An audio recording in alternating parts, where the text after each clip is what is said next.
તો અસત્ય ઘણી બધી વસ્તુ આપણી અંદર ઘૂસી જાય અને અસત્ય માન્યતાઓ પર જીવન જીવીએ એટલે દુઃખી થાય.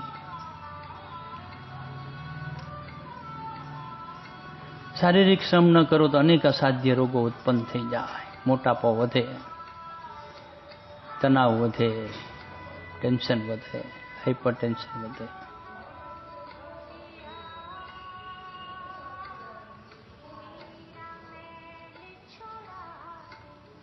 શારીરિક શ્રમ બહુ જરૂરી છે. નિંદર કરવી પણ બહુ જરૂરી છે. થોડાક દી નિંદર ન હોય તો માણસ ગાંડા જેવા થઈ જાય. લાંબો સમય નિંદર ન આવે તો પછી બીમાર પડી જાય. હા, અસાધ્ય રોગની અંદર પીડાઈ જાય.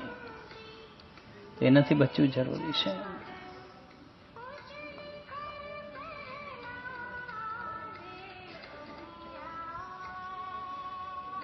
અન્ન આહાર ઘટે તો પણ પ્રોબ્લેમ છે, અન્ન આહાર વધી જાય તો પણ પ્રોબ્લેમ છે.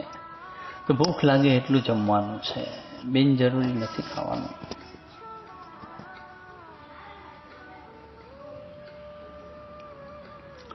અને તરસ લાગે ત્યારે પાણી પીવાનું છે. પીએ ત્યારે 1 ગ્લાસ તો કમસે કમ પીવો.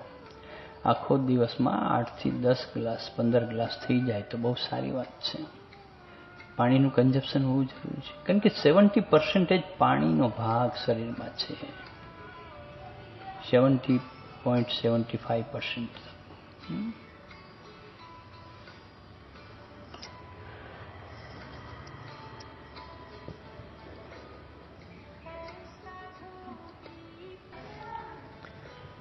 તો પ્રાણાયામ પછી ધ્યાન.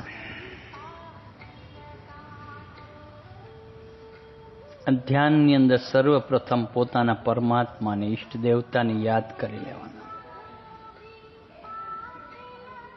બહુ ઇફેક્ટિવ છે. અને ધ્યાન કરાવતા પહેલા એક ટિપ્સ પણ આપી દો તમને. તમે જે કોઈ ભગવાનની સેવા પૂજા કરતા હો ને,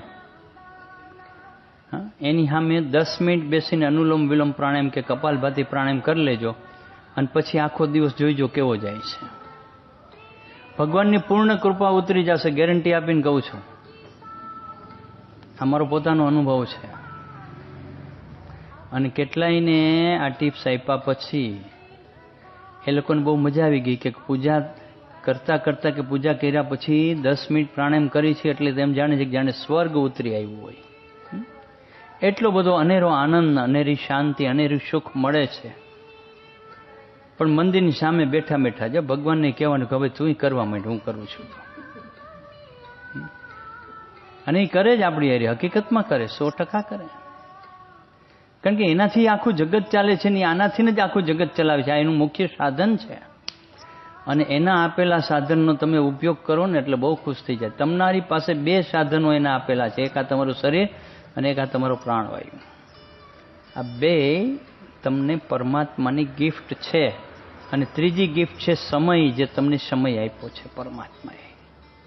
આ 3 વસ્તુનો સરખો ઉપયોગ કરતા શીખી જાઓ ને એટલે જિંદગીમાં કોઈ સમસ્યા ના રહે. તો પહેલા પરમાત્માને યાદ કરી લેવાના, આપણા ઈષ્ટ દેવતાને, જેને માનતા હોય એને. અને પરમાત્મા એટલે કેવું તત્વ છે? અજબ ગજબનું તત્વ છે. તમે ગમે એ નામે પુકારો, એને કાંઈ વાંધો નથી. ગમે એ નામ લ્યો, અલ્લાહ કયો, ખુદા કયો, ગોડ કયો, વાહેગુરુ કયો, ભગવાન કયો, ઈશ્વર કયો, પરમાત્મા કયો, પરમ પિતા કયો, એને ક્યાંય કાંઈ વાંધો નથી. પછી ભગવાનમાં અલગ અલગ નામ, કોઈ વિષ્ણુ નામ કહે, કોઈ બ્રહ્માજી કહે, કોઈ શિવજી કહે, કોઈ શક્તિનું નામ લે, કોઈ દુર્ગાનું નામ લે, કોઈ મહાવીર કહે, કોઈ બુદ્ધ કહે, કોઈ મહાલક્ષ્મીનું નામ લે, કોઈ મહાકાળીનું નામ લે. અલગ અલગ દેવી દેવતાઓના નામ. શક્તિ તો આ બધી એક જ છે, પરમ તત્વ છે.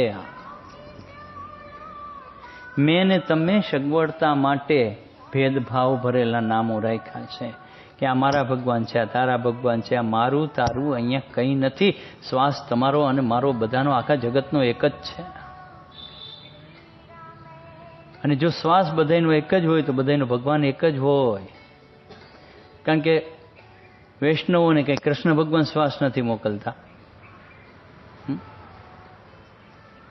રામ ભક્તોને કંઈ રામ શ્વાસ નથી મોકલતા, શિવ ભક્તોને કંઈ શિવ શ્વાસ નથી મોકલતા, વિષ્ણુ ભક્તોને કંઈ વિષ્ણુ શ્વાસ નથી મોકલતા, બ્રહ્માના ભક્તોને બ્રહ્માજી શ્વાસ નથી મોકલતા, મહાકાળીના ભક્તોને મહાકાળી શ્વાસ નથી મોકલતા.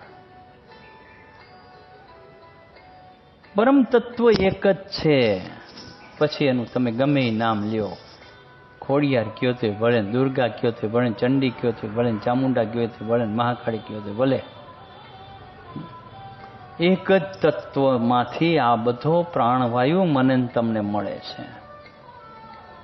આના કોઈ જનરેટરો જુદા જુદા નથી ગોઠવા કે અહીંયા પ્રાણવાયુ ખૂટ્યો તો ચાલો બીજા જનરેટરમાંથી ચાલુ કરી દઈએ, એવું છે જ નહીં. આખા જગતનું જનરેટર એક જ છે પ્રાણવાયુનું. આની આયાત નિકાસ થતી જ નથી.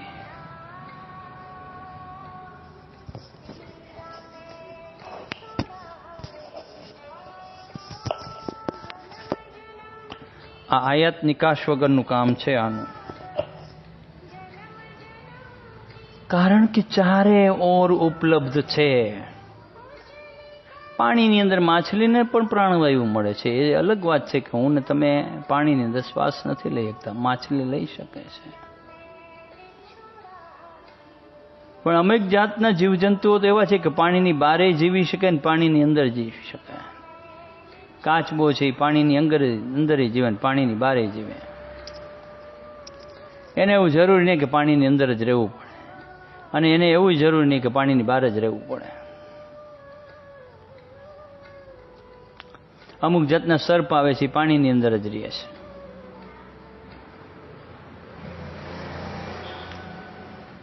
હમણાં એક ભાઈએ મને વિડીયો મોકલ્યો હતો. એ વિડીયાની અંદર નાનું સર્પનો કણો હતો. એ કણો પાણીની પેક બોટલની અંદર હતો. જે બજારમાં પેક બોટલો મળે છે ને, જેને બિસ્લેરી કહીએ છીએ, નામ તો એ કંઈ કંપનીનું અલગ હતું, બધાને બિસ્લેરી જ કરે લોકો. મતલબ પાણીની બોટલ પેક 20 રૂપિયાની કિંમતવાળી, એની અંદર સર્પ જીવતો આંટા મારતો હતો. કેટલા દિવસ પહેલા એ પેક થઈ છે બોટલ, તમે વિચાર કરી લ્યો. તો એ હરપનું બચ્ચું અંદર હરવર કરતું હતું.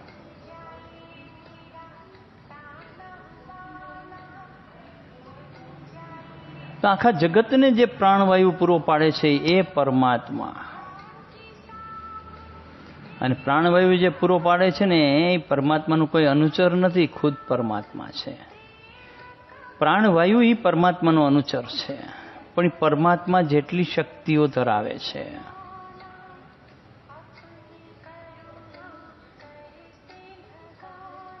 તમે મહાવીર કયો, બુદ્ધ કયો, જે કંઈ કયો, કૃષ્ણ કહો, રામ કહો, કુછ ભી કહો, તો એવા તત્વને આપણે યાદ કરવાનું છે કે જેને આપણે ઈષ્ટ દેવતા તરીકે માનીએ છીએ. પછી એનું નામ ગમે તે હોય. અને માતા પિતા કે જેને આપણને મનુષ્ય દેહ પોતાના ગર્ભની અંદર બરોબર પકવીને આપણને જન્મ આપ્યો છે. 9 મહિના માએ સાચવ્યો છે, અને પિતાના માના સહયોગથી આપણો જન્મ થયો છે. સાસુ સસરા, એ વહુના સાસુ સસરા હોય તો ભલે ને જમાઈના સાસુ સસરા હોય તો ભલે. એ તત્વ ન હોય ને તો આ જગત ચાલે જ નહીં. કેટલી બધી તમારી સુખ સુવિધાઓનું ધ્યાન રાખે છે. પરિવારને આગળ ચલાવવા માટે કેટલા મદદરૂપ થાય છે એ લોકો.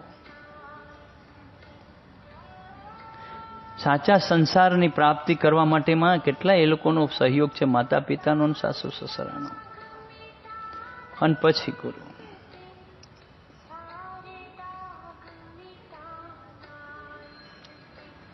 ગુરુ કંઈ આપતા નથી, પણ આપણી અંદર પડ્યું છે એ જગાડે છે. કોઈ ગુરુ એમ કહેતા હોય કે મેં તમને ઘણું બધું આપી દીધું, જય સિયારામ. એની પાસે કાંઈ નથી, શું આપે? હા, એની પાસે જાણકારી છે, અને એની પાસે જો હોય કાંઈ તો તમારું ધન એને જરૂર ન પડે. પોતાનું ધન પોતે કમાઈ શકે. પણ તું તમારા ધન ઉપર જીવે છે એટલે એ ગુરુ નકામા છે. પણ જે ધન વગર તમારી માર્ગદર્શન કરે છે, તમને રસ્તો બતાવે છે, એવા ગુરુને આ 4 તત્વ નિસ્વાર્થ હોય ને તો મનુષ્ય ધારે તે કરી શકે.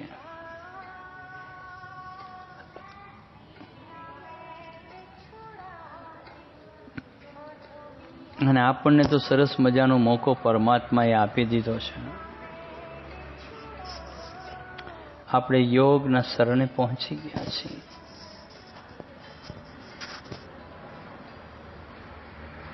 કેટલી કૃપા કહેવાય. અને કૃપા કે પરમાત્માએ એમને નથી કરી, પાછું એ સમજી લેજો. તમારા બધાના પુણ્ય એવા છે કે આપણને યોગ સુધી પહોંચવા માટે રસ્તો મળી ગયો છે. અને આ રસ્તે કાયમ ચાલવાનું છે. કાયમ રસ્તાનો લાભ લેવાનો છે આપણે.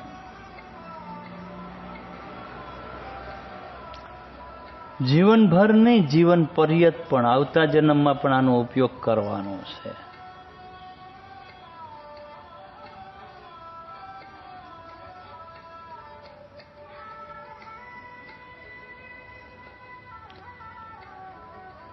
અને આ સુંદર મજાના મોકાનો આજે આપણે લાભ લઈએ છીએ. પહેલા પ્રાણાયામ કર્યા અને પછી ધ્યાન.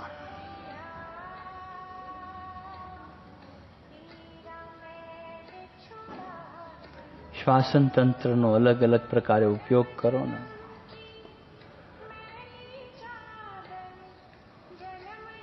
એટલે જીવનમાં સાચા સુખ અને સાચી શાંતિનો અનુભવ થવા લાગે. સાચી ઉર્જાઓ મળવા માંડે.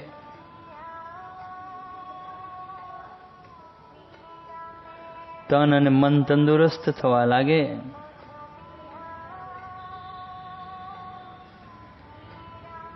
જીવનની સાચી પવિત્રતા પ્રાપ્ત થઈ જાય.